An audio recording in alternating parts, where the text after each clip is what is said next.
Maintenance वित्तीय सहायता है जो एक पति को अपनी पत्नी को भुगतान करने की आवश्यकता होती है जब वह तलाक की कार्यवाही के साथ साथ तथा तलाक के बाद में अपने दम पर वित्तीय रूप से बनाए रखने में असमर्थ होती है।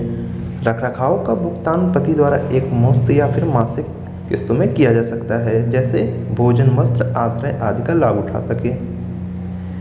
मेंटेनेंस की अवधारणा का उद्देश्य पत्नी को आरामदायक जीवन शैली में वापस लाना है, जैसे वह शादी के समय थी और उसी स्थिति में उसको लाना होता है। अब देखते हैं मेंटेनेंस अंडर हिंदू लॉ क्या कहता है।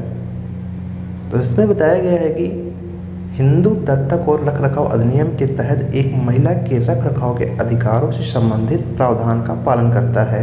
अधिनियम के तहत पत्नी, बहू, बच्चे, बुजुर्ग, माता पिता एवं अन्य आश्रितों को भरण पोषण करने का या फिर दावा करने का अधिकार होता है। तलाक के मामले में पत्नी को पति से मेंटेनेंस का दावा करने का अधिकार होता है जब वह खुद वित्तीय रूप से बनाए रखने में खुद को असमर्थ फील करती है या फिर हालांकि पति को अपनी पत्नी को भुगतान करने के लिए पति की आय एवं संपत्ति उसके व्यक्तिगत खर्च एवं आश्रितों द्वारा वहन किए गए खर्चों पर निर्भर करती है। आगे देखते हैं हिंदू विवाह अधिनियम 1955 की धारा 24 में कहा गया है कि या तो पति या पत्नी रखरखाव का दावा कर सकते हैं। अधिनियम की धारा 25 स्थायी गुजारा भत्ता के आधार पर बताता है कि पत्नी को रखरखाव भुगतानों को संदर्भित करता है जो एक पति कुछ परिस्थितियों में भुगतान करने के लिए बाध्य है।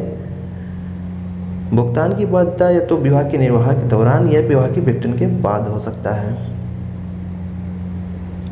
अब देखते हैं types of maintenance under Hindu law कितने प्रकार के होते हैं। तो हिंदू रखरखाव कानून के तहत दो प्रकार के रखरखाव हैं जो पत्नी द्वारा दावा किया जा सकता है।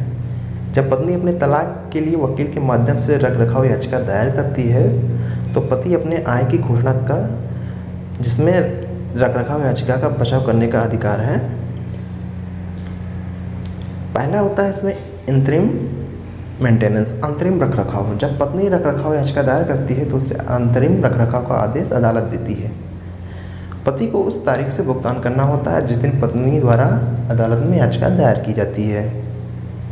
दूसरा होता है परमानेंट मेंटेनेंस, स्थायी रखरखाव। स्थायी रखरखाव का भुगतान पति द्वारा अपनी पत्नी को तलाक के मामले में किया जाता है। अधिनियम की धारा 25 में कहा गया है कि मासिक तौर पर या फिर जीवन भर रखरखाव देने के लिए बाध्य हो सकता है।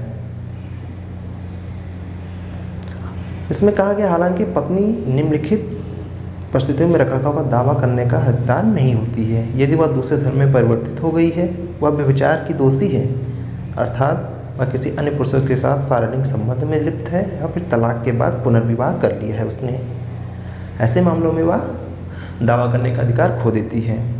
दोस्तों नमस्कार, प्लीज़ सब्सक्राइब आवर चैनल।